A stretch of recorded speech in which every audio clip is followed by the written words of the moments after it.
Hey, rolling in here. Hey, everybody, this is Mr. Myasis here, and I'm here with you a video, and we're going to look at a one-prop z-test. So we're going to take a look at a one-proportion hypothesis test, and I know I have a couple of videos up here already on this, but this is another example. It's always good to see a few more examples because you have some different nuances with your null and alternative hypothesis. So if you're in my class, in my college course, this is the third example in our handout for this section. So let's go and get to work here. So I have this problem here. You can read it, okay? I'm sure y'all can read, hopefully out there. So what we have to consider here is the management company claims that 75% of all low-income housing is 1,500 square feet. So that's what our claim is. We're claiming that that's true for everything. So that's going to be our null hypothesis. So our null hypothesis is that, oh, my computer's moving here. Our null hypothesis is that our proportion is equal to 0.75. And this is going to be the proportion of, maybe I should have kept reading here. The tenants believe the proportion of housing this size is smaller than the claim. Okay, so the proportion of housing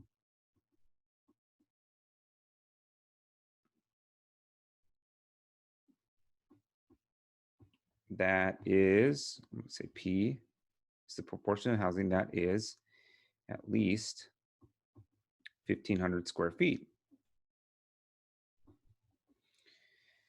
Okay, so what they say is that they think it is smaller. All right, so their hypothesis is that, hey, these guys aren't telling us the truth, that it's going to be smaller. So my alternative hypothesis is that P is going to be less than 0.75.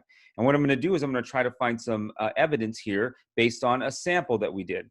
So we've got a sample. The sample size is 120. So we randomly sampled 120 of these units and found that 66% of them were about 1,500 square feet. So what we want to see is that 66% a significant amount. Is that significant evidence that, yes, the proportion is smaller than what the city management company is saying it is?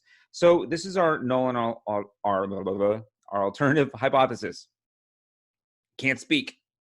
I've been waiting for my food delivery. By the way, if you're watching this video, if you watch this video years from now, I'm recording this video right in the midst of the coronavirus, the COVID-19 pandemic. So we're stay-at-home orders, and hey, what can I do? Make videos. And you would know that too because my beard has grown significantly through staying at home. I think I'm getting enough food here. Anyway, waiting for my dinner, making some videos. Here we go. Conditions for inference. So our first condition is that we have a random sample. So what I'd like to say is that the units, so I have a random sample of 120 units. And I have a random sample of 120 units. I want to say something that is context-based here. So I want to say units or housing units or something that's context. The random sample basically means I have a representative sample of what I would normally see in the population. That's why we like it to be random. If it doesn't say random, then you're going to say we're going to assume it's representative. So my second condition is that I either have some sort of independence. And one way we can fulfill this independence condition is what we call the less than 10% rule. So basically what we're looking for is that our sample size is less than 10% of our entire population size, okay? So we're gonna say we're gonna go and assume this one. Assume 120 is less than 10% of all housing units. Okay, because we're really talking about the population, and hopefully you can read my handwriting. I know I had a somebody. I'll try my best. I'll do better here. Somebody made a comment on YouTube like, "How can we understand him with his chicken scratch writing?" Well, thanks, guys. Nah, I don't get offended by that stuff. Third one. What the third condition tells us is if we have a large enough sample. We have to have a large enough sample to make an inference. So the way we determine if our sample size is large enough is we're looking at the number of expected successes and expected failures if our sample acts acts accordingly what we would expect it to do if the null hypothesis was true. So in order to do that, what we're going to do is we're going to multiply n times p, and we're going to check if that's greater than or equal to 10. All right, so we're going to check that. So n was 120, and p was 0.75, and I'm going to check to see what that is. I got my calculator here. Okay, I like to use this little guy here when I'm doing this stuff, but I might throw up my my TI Nspire here to do a little bit of the inference work in the math later on. But this one works fine for some of this little bit of math here. So we got 90, and that's clearly greater than or equal to 10. So that's the expected number of successes. I want the expected number of failures. So I'm going to do 120 times 0.25. Q is 1 minus P. So some teachers teach it as 1 minus P. I use a Q. All right. So we would expect that to be 30. And that is definitely, how did I get that so fast? Because I'm a whiz at math. No, because 90 plus 30 is 120, right? That would be what's left over. Okay. So let's continue on. Now we've got 4 parts to a hypothesis test. We've got our hypothesis, we've got our conditions for inference, and then we've got our mechanics, which really is just the math part. So we want to make sure we write our math here. And the way we're going to find this is we're going to find our z-score, and we're going to use that z-score to determine the probability that we would see a sample that similar to what we got simply by chance, if in fact the null hypothesis was true.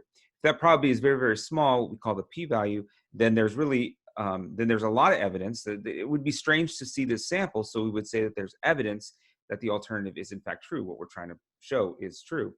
And if there isn't, then if the p-value is, or the probability is quite large, then we're going to just say, really, I didn't have enough evidence to show that alternative hypothesis is true. So we're going to do what we call fail to reject the null. And I'll show you what that looks like in context when we get to the conclusion part. So the mechanics, we're going to find our z-score. What we need to do is we need to have n, which is 120. We need to have p, which we know is 0.75. Q, which is 1 minus p, is 0.25. And p hat, which is our sample proportion. And our sample proportion, I believe, is 0.66. All right, so we're going to find a z-score. The formula for this is p hat minus p over the square root of pq over n. So 0.66 minus 0.75 over the square root of p. That's a 5, guys. 0.75 q over n. All right, and we're going to find the z-score. Okay, let's see here. So we did this in our trusty TI Nspire. Now you can do this in any calculator you want, but it looks like I got negative 2.27. We're going to say negative 2.28. We want 2 decimal places on that, negative 2.28. And then I'm going to find the probability that z is, okay, I need my, it says less than, I need less than because that's the, that's the inequality that I have in my alternative hypothesis. So z is less than negative 2.28. This is going to be a small number. I can feel it. All right, so I'm going to go back to my trusty TI Nspire, and I'm going to do a little bit of distributions, normal CDF action here. All right, my lower bound is negative infinity. If you have a TI CX Nspire, you don't have a CAS, or you have a TI 84, the 84 graphing calculator, you're going to just put negative 9999999. And then this upper bound is going to be negative 2.28. And if you're asking yourself, why is it go lower bound negative 99 and upper bound negative 2.2? It's because of less than. Okay, so less than, I want everything on the down on the underneath negative 2.28. I'm gonna leave 0 and 1 because I'm dealing with a z-score. I'm hit OK. I'm gonna get 0.011. All right, so 0.011. Now I'm gonna compare that to my alpha level. So what was my alpha level? Now, usually a problem like this will give you a significance level. And the significance level is what you're comparing to see if you're gonna reject or fail to reject null. So my significance level is 5% in this problem. Okay, so 5% is 0.05. Now I'm asking myself, is 0.011 less than 0.05 or is it greater than 0.05? Well, 0.011 is less than 0.05. So since the p-value is smaller than the alpha level, I'm going to reject the null. So this is where I get to my conclusion. I'm going to say since the p-value is smaller or less than, let's just say less than, is less than the alpha level or significance level, we will reject the null. And when we reject the null, we're going to say there is evidence. Now, depending on what your teacher or professor asks you to do with evidence, some professors ask you to put their strong evidence if this p-value right here is very, very small, like 0.00 something. That means that the probability of me seeing a sample like I did simply by chance, if the null hypothesis was true, is so small, is super small, that I would actually have strong evidence that the alternative is in fact true. And I basically showed what I wanted to show. So some professors ask you to do that. I'm not going to ask you to do that. I either want to see that there is evidence or there's not enough evidence of the alternative. We're just going to make it a little black and white here, but sometimes it can get a little nuanced. But basically, here it goes. If your p-value is smaller than your alpha level, you're going to reject the null, which tells me that there is evidence that the proportion of housing units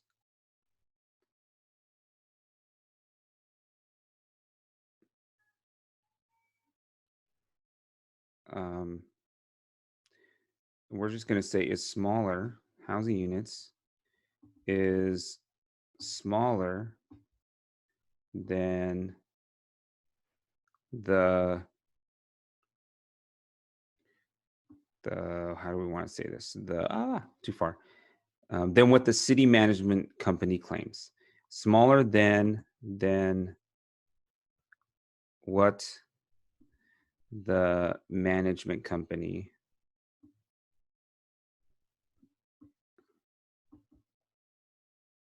claims, which we said was, I believe, 75%. Okay, so there you go, folks. That was a full hypothesis test. All right, so there you go. That was an example of a one sample z-test or a one proportion z-test. All right, guys, we will see you soon. Stay safe out there.